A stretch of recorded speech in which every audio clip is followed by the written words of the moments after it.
Hello, my name is Dr. Chris Heeb, the Debt Doctor, and I welcome you to the Debt Doctor 911 podcast, where each week I, along with my dear friend and financial expert Richard Schaffer, will shift your focus from living paycheck to paycheck to a more solution-based process that will ultimately revolutionize your overall financial health.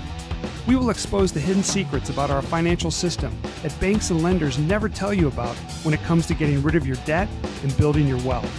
So make sure to listen every Thursday as we resuscitate your financial health and keep the lenders from flatlining your financial goals. All here on Debt Doctor 911. Welcome everyone to Debt Doctor 911, to another weekly episode of our podcast where we bring you information to help you establish a game plan to all debt eliminated and the aspect of building your wealth. My name is Dr. Chris Heeb, the Debt Doctor, and I am here with my good friend and financial expert, Richard Schaffer. Richard, how are you today? Hey, Dr. Heeb. Good to be back, my friend. How are you? I am doing great. Thank you. Hey, we got a really good program today. We got a lot of good information we're going to send out to all of our listeners. And hey, I want everyone to remember that you can go to debtdoctor911.com to get the latest information about all of our podcasts. And if you ever want to schedule a payoff analysis, make sure you go to moneymaxnow.com. That's moneymaxnow.com. Hey, in today's program, we have two segments, very important segments we're going to discuss. One is the first segment we're going to talk about is the old saying, hope is not a strategy.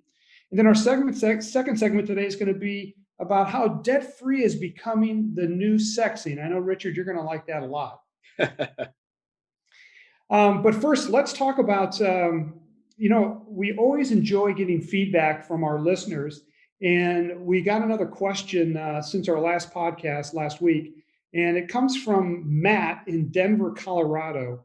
And he brought forth an interesting question. He said, you know what? There are other programs out there on the market that could possibly do just as much as what we've been talking about when we talk about this very unique financial tool.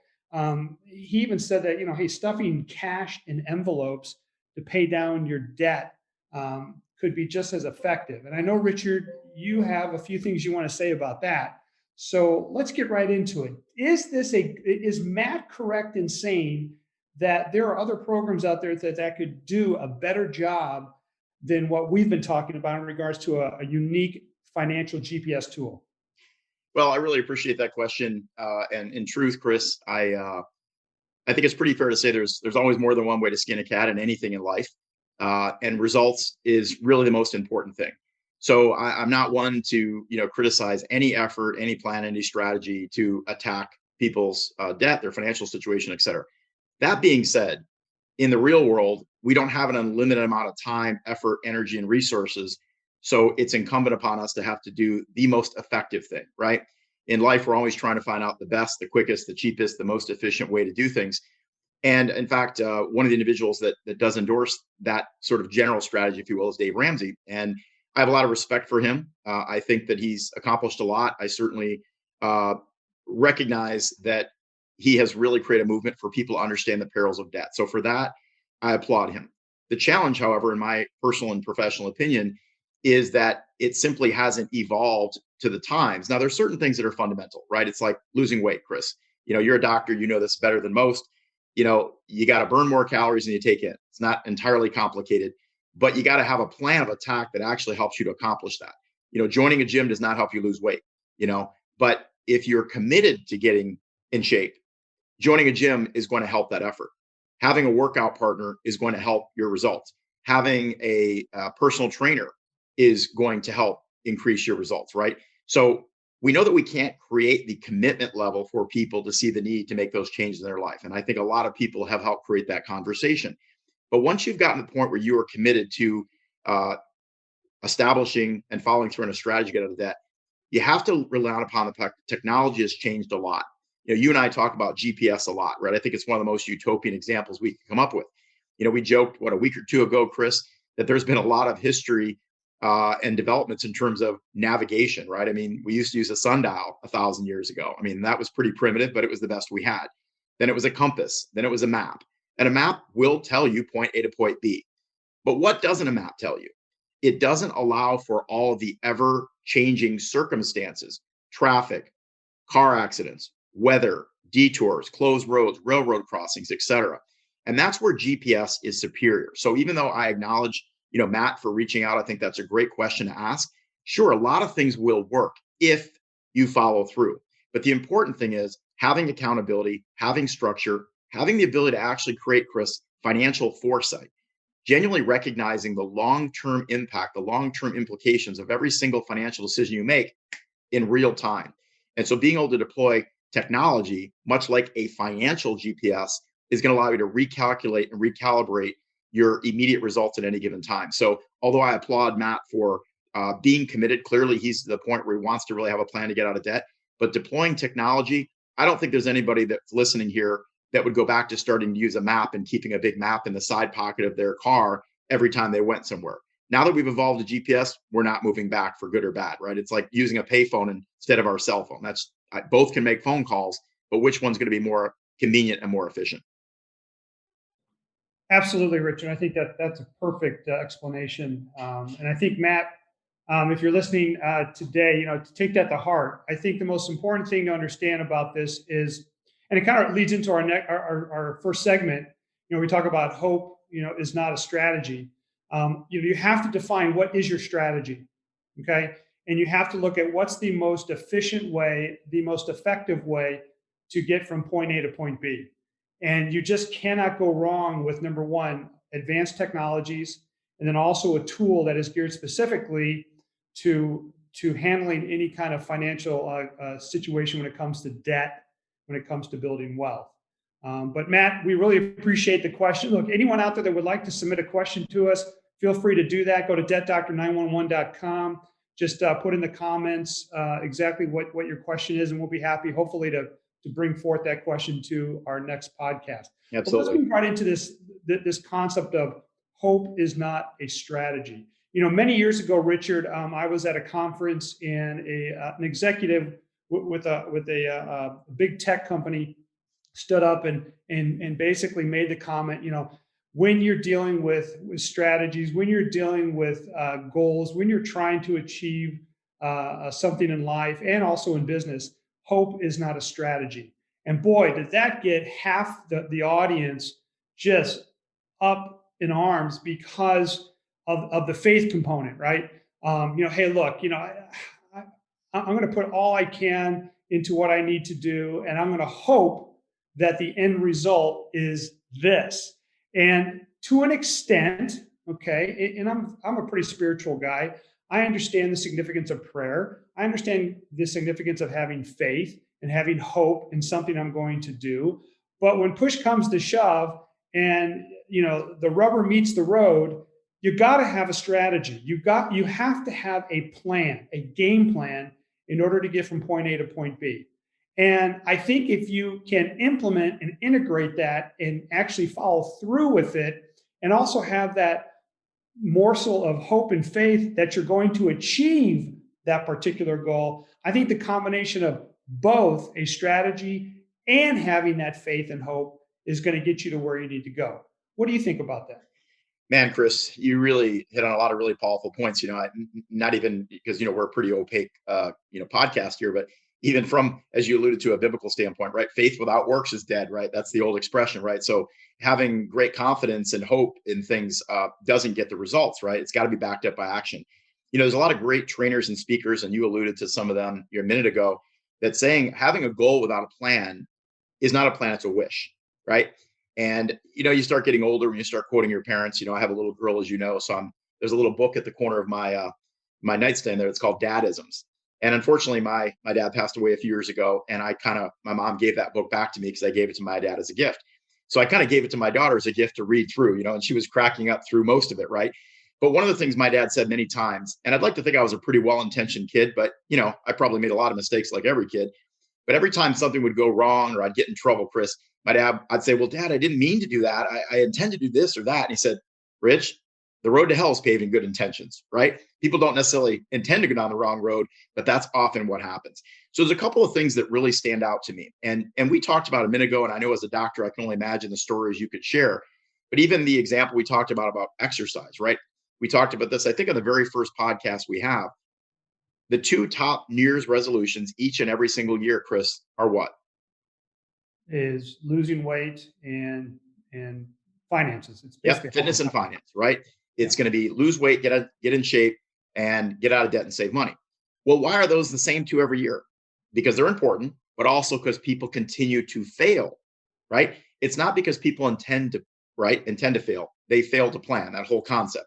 So one of the things that's important here, and I think finances, Chris, and we've talked about this before, are a very strange thing because people tend to associate spending with pleasure and saving with pain, right? Much like they associate eating with pleasure and dieting with pain, right?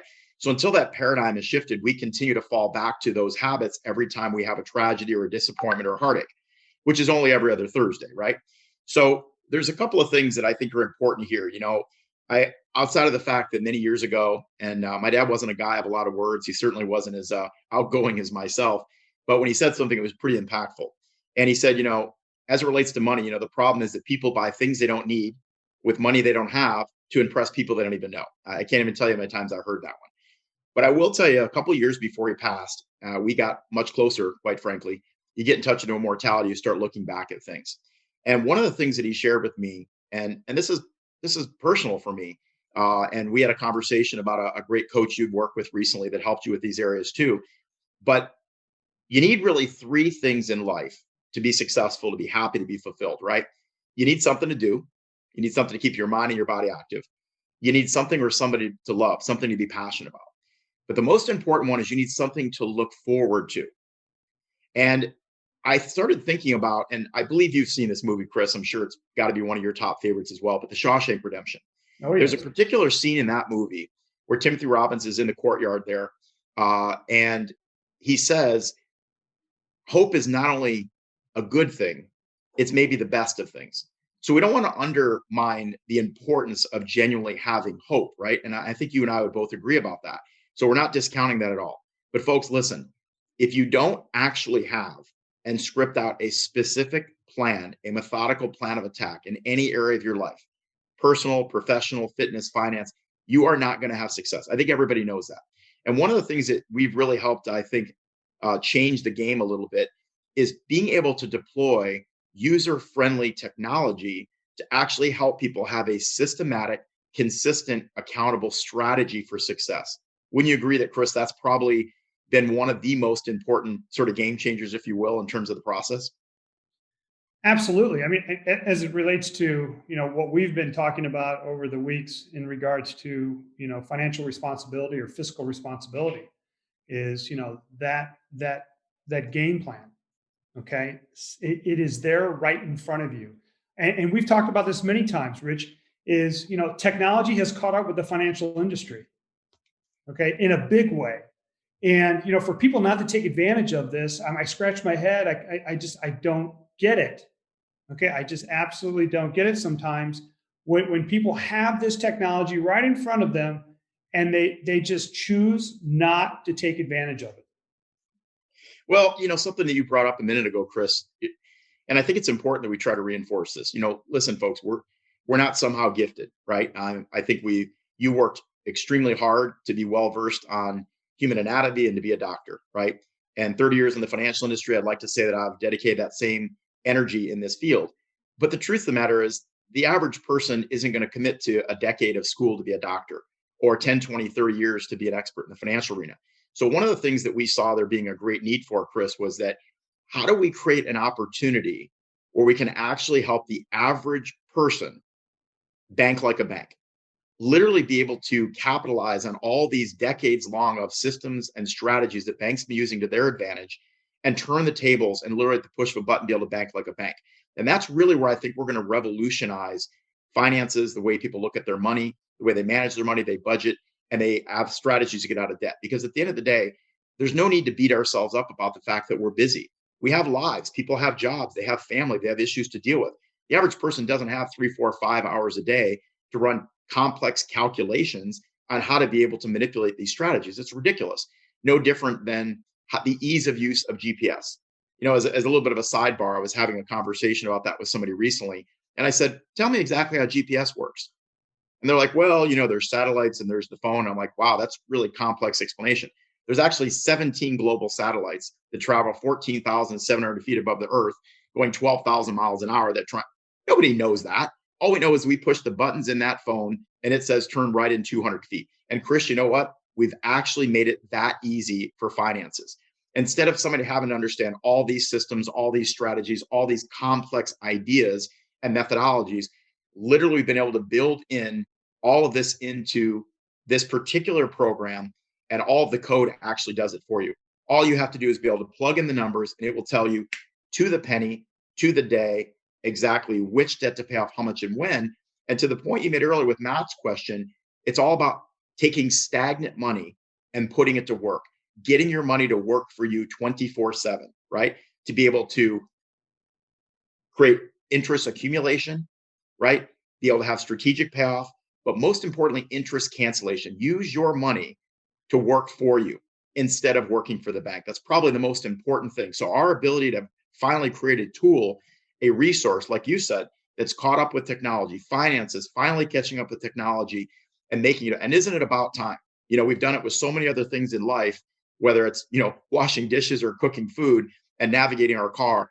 What's one of the most important things that affects people's lives, their frustration, their anxiety, depression, marriage breakups? Money, unfortunately, is not the most important thing in the world. But next to oxygen, it's pretty daggum important. So you got to figure out how to make the most of it. And I'm really proud that we finally be able to create a tool and a resource that's so readily available to so many. Yeah, you're absolutely right, Richard. This reminds me of that video I saw. I'm not sure if it was on YouTube or Facebook or maybe even Instagram, where the parents went to their children and they had a rotary phone, and they videotaped. I've seen it. The brothers trying to figure out how to use a rotary phone. They said, "Okay, here's this phone.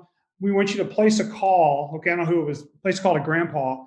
Okay, and you have like a minute to do it. And they both these two boys, these brothers, kind of looked at each other dumbfounded. Oh my God, it's hilarious. What the hell is this thing? I mean, what is this rotary thing? How does this work? What's going on here? Okay, I mean that's a perfect example really of kind of where we're at, right? So in summation, okay, in summary, I'm just going to kind of sum it up for everyone, and this is really good information, everyone, to take to heart. Okay, look, it is better to be prepared than not. It's better to be a sheepdog than a sheep.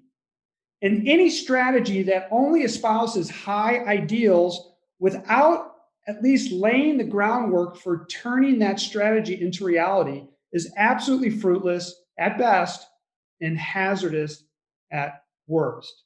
So look, everyone, we're going to take a break here. We'll be right back. Stay tuned. These days, American consumers are struggling just to keep pace with rising prices for basic staples. Are you stressed that you live paycheck to paycheck? Are you frustrated that you cannot seem to get ahead, always backing yourself into a financial corner? Are you hopeless that your financial predicament will never improve and you are just going to have to live with it forever? Recognizing that you need to do something about your debts is an important first step on your road to financial independence. Whether your debt problems have become a pressing emergency or you're ready to start that journey to financial freedom, you have a plausible option at your disposal. It's called the Money Max account, a financial tool that will transform your financial life. Denise says this is the best debt reduction system we have ever seen. We reduced our mortgage payoff date from 27.5 years to 8.3 years. Here's how you get started. Write this down. Go to moneymaxnow.com. Schedule your free payoff analysis to find out your exact debt-free date, how much you are going to save, and what wealth you could build for your future. It's free, and there's no obligation whatsoever. That's moneymaxnow.com. moneymaxnow.com. Now is the time to start that journey to completely eliminate your debt and start building your wealth. Go to moneymaxnow.com to schedule your free payoff analysis. That's moneymaxnow.com. Hey everyone, we're back for our last segment for this week's podcast of Debt Doctor 911. Hey, look, I would highly recommend you take advantage of getting a payoff analysis done for you. Again, go to that moneymaxnow.com website, check it out. We'd love to hear your comments about that. This segment, we're going to talk about, and I know Rich and I have had fun with this in discussions over the past few weeks, but I truly believe, and this is just my personal take on it, I truly believe that debt free is the new sexy. And let me kind of give you the overview of why I think this is. Okay. So, obviously, you all know that I have my first set of twins are in their mid 20s, and they have our very unique financial tool, and they're utilizing that right now. And they will be debt free within the next few years. They won't even be 30 years old yet, and they'll be debt free. And they will really be laying a great foundation for future wealth building. And I'm really excited about that. But think about this, okay?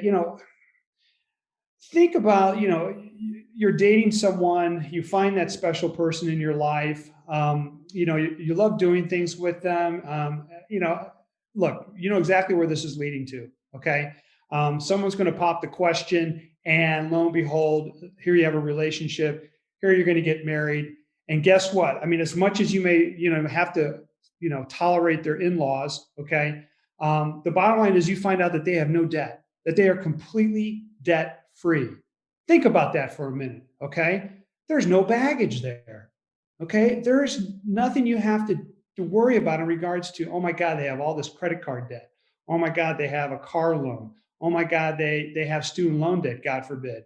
The point is that they're completely debt free. Now, how much more sexy can that be? Okay. I mean, Richard, please help me out here.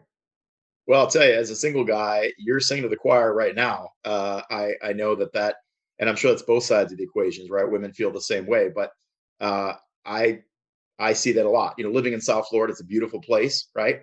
But if there's ever a quote that I alluded to earlier that came from my dear dad about buying things we don't need with money we don't have to impress people we don't even know, oh my goodness, it definitely applies to the Miami area and other places like that and so forth. And it's interesting because one of the last very serious girlfriends I had, amazing, amazing girl, but just graduated from dental school, and she's got about $350,000 in student debt. Now she's a bright girl; she's going to make great money. I'm sure she'll manage it out. But that's a very sobering reality to adopt, so to speak. I've worked hard to save money and to eliminate debt, and that's like a hard reset. If you end up merging a relationship with someone like that. So you're absolutely right. And I think I talk to my daughter who's 11 all the time, and we're constantly talking about, hey, Dad, let's go through Starbucks. I'm like, you're 11. Why do you need to go to Starbucks? She says, well, not coffee. It's that one drink. I'm like, that drink is $6. So we started talking the other day, and I gave her an assignment to say, imagine if you went there just once a day, 5 days a week. What would that be in 20 years? And I think that we've created such an immediate gratification society. And Chris, I think you probably had a similar upbringing. I used to go up to Detroit area with my grandfather. Once a month or so, we'd meet up. We'd go to a little diner. And I remember as a young child, probably 6, 7, 8 years old. And of course, water was free back then, as you remember. And he literally would sit there and have 2, 3, 4 cups of coffee for a quarter. All you could drink coffee for a quarter. Now water is $3, $4, and you're paying $5, $6 for a cup of coffee. And so this is the new dynamic that's occurred in our society. And the big problem isn't whether or not we should do those things on occasion. It's not really understanding, Chris, the very first thing I ever learned as a teenager, the time value of money and the power of compound interest, the rule of 72, understanding the long-term impact of small dollars over time. And that's why I started my first mutual fund when I was 18. I understood that compact. So I think that's one of the things that we should really probably start talking a lot more about moving forward, Chris, because the problem is it's really, really hard to get ahead when you're still dragging that weight of debt behind you. Yeah, I totally agree with you on that. And what's also interesting is that even in the younger generations, more and more young people are really starting to invest more time and more money in improving themselves, whether it be physically, emotionally, financially. They are spending and are willing to spend more money to better themselves, so that they simply create a better them, or create a better who they are. And one of those things happens to fall in finances. Okay. When I was young, I always find this interesting. When I was very, very young, my grandfather, this would be my dad's father, he was a railroad engineer for the Frisco Railroad. And, he didn't make a lot of money. Okay. But, he saved a lot of money.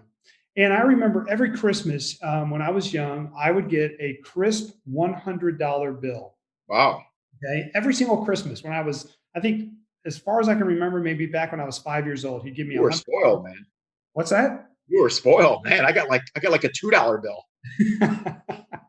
Well, $2 bills are rare now. You could probably get a Well, couple. yeah, I guess that was the thinking. So I would get this $100 bill, and I didn't really fully understand the concept of money. And right away, I'd want to go spend it, maybe go buy some baseball cards. Or at that time, I probably could buy a whole box or the entire Major League or NFL, roster, okay, of cards. Um, and that's what I would do. I would literally go out and spend that $100. Okay, now I look back on that time, and over the years, all that money I could have accumulated, could have put in a savings account. I really truly wish my parents would have sat me down and give me, one of those pearls of wisdom or lessons in life, and maybe took half that money and put it into my savings account. Okay. Because I know back 20 years ago when I first became a doctor, it was all about running with the Joneses. Right. Okay. I had to have the biggest house. I had to be a member of a country club. I had to be driving the nicest sports car. And I was burning through cash so fast. And now I look back and I wish I would have put a lot of that, into investments, maybe bought some more real estate, maybe invested in different businesses, knowing that I could easily resell those businesses or sell those businesses for a profit, or maybe, come out ahead of of the whole situation. My point is this, is that, I didn't do that. Okay. And now, with the current generations, the younger generations, the fact that time is of the essence. These young men, these young women are really interested in wanting to get ahead. And I think it's such an amazing opportunity right now, especially seeing my son. Okay. I told you this story. I think we might have talked about it last week. He got a raise. He put that information finally into our financial tool program. And lo and behold, his date of complete debt elimination was cut in half. Okay. He was able to actually cut his debt-free date in half just based upon a $15,000 raise spread over a 12-month period. Okay. So again, my point is that, this is the new sexy. Debt-free is the new sexy. And really, it doesn't just pertain to younger generations. I have doctors that I'm dealing with now, and we can even go back to the first segment we were talking about in regards to hope, is that it's a reverse, okay, reality. Think about this. When we explain to someone that we can get them out of debt and we can eliminate their debt in record time and be able to start building wealth, guess what that gives them? Hope. Absolutely. Okay? They look at it and say, are you kidding me? I'm 55 years old and you're telling me that if I follow the bank's traditional plan, I would probably pay this debt off when I'm 90 years old. And now you're telling me with your particular program, I could be debt free in 7 years. Are you kidding me? Okay. So it runs the whole spectrum. I truly believe this. I think this is really the way, or the way of the future. The challenge we have, Rich, and I'm sure you'd agree with me, is banks and lenders don't want us to do this. And absolutely not.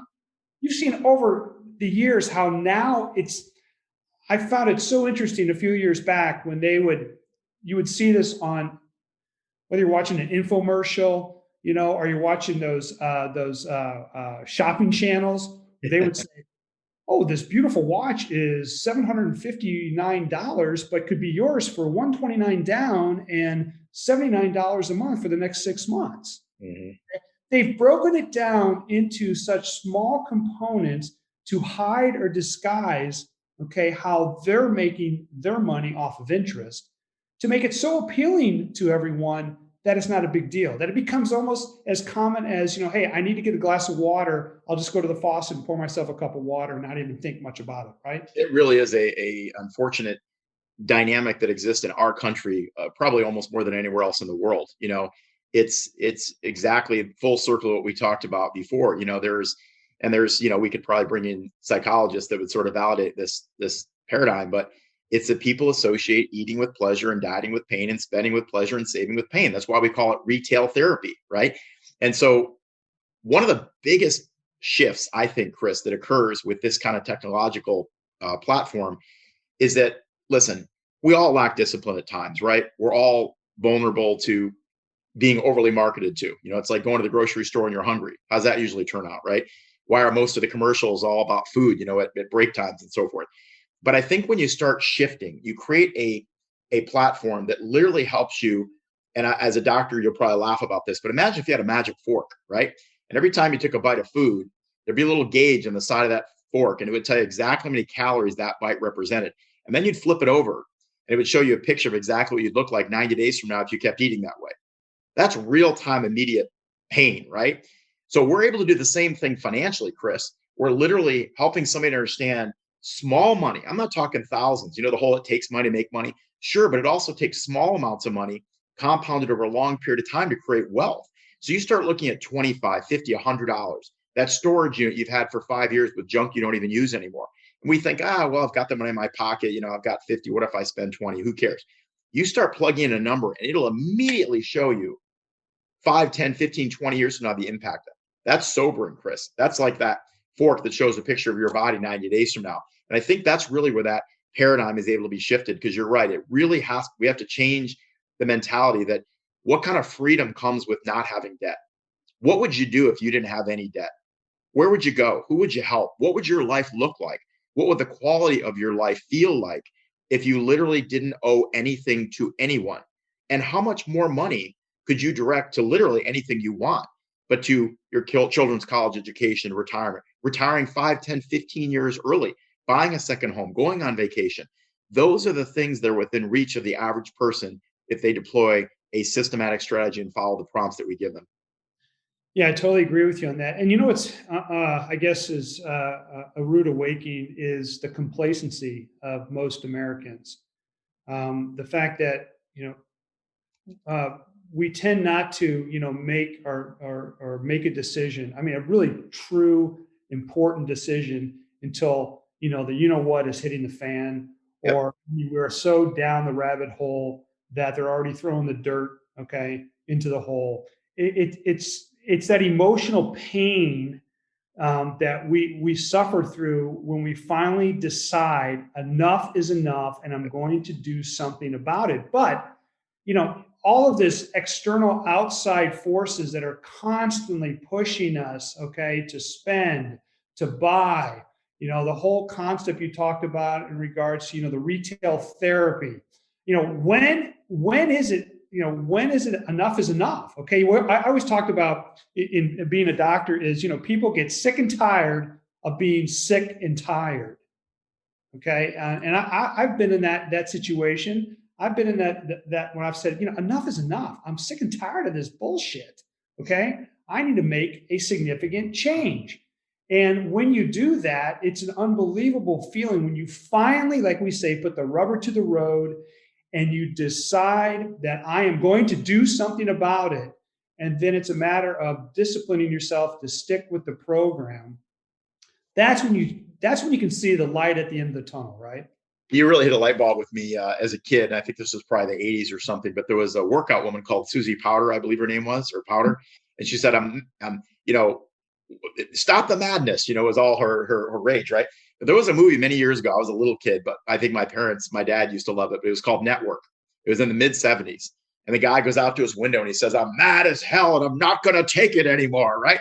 And I think there really has to be that shift, right? There has to be that moment. And I'll tell you what helps to do that, Chris. We're all lulled into sleep because we have developed a finance society. We don't have, it's all about immediate gratification. It's all about buy now, pay later. And folks, make no mistake, there is one side of that equation that benefits. And that's the financial institutions. We're not here to bash the banks, right? But they're the biggest buildings, Chris, in any city, in any state, any country in the world for a reason. It's he who has the gold makes the rules, right? Possession is 9/10. They have the money, they know what to do with it. And our goal, if it's one of the last things we do in my career, is to help turn the tables and literally, as we talked about, bring Wall Street to Main Street and allow the average person to literally be able to bank like a bank, to turn the tables and level the playing field to their advantage instead of the banks. And that's why if we can start creating that momentum that, like you said, I think it's powerful.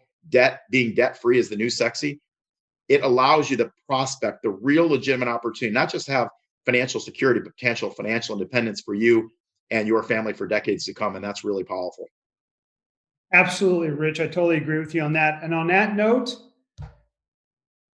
I hope you all have a wonderful rest of the week.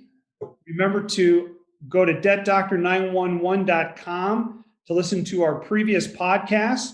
And if you have any questions, please make sure you list those in the comments section. Make sure to follow us, whatever social platform you're listening to or you're finding our show at. We greatly appreciate your input and your support. And we look forward to seeing you next week. Richard, have a great rest of the week. Love you, buddy. And take care, everyone. We'll talk soon. Bye-bye. Thank you so much for listening to Debt Doctor 911. We hope that this episode has helped you transform the way you think, giving you new ideas, and provided you a new perspective on the desire to eliminate all of your debt and build wealth so you can get out there and create the financial freedom you and your family deserve. If you would like to know your exact payoff date and see what our program could do for you, just go to moneymaxnow.com to schedule your free payoff analysis. That's moneymaxnow.com. Our podcast is for informational purposes only. The purpose of this podcast is to provide you with helpful information on the subjects discussed. Careful attention has been paid to ensure the accuracy of the information, but we cannot assume responsibility for the validity or consequences of its use.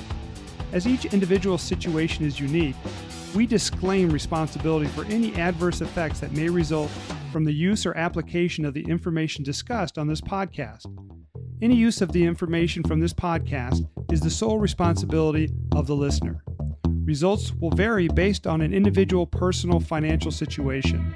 All time and interest saving examples on this podcast are strictly hypothetical.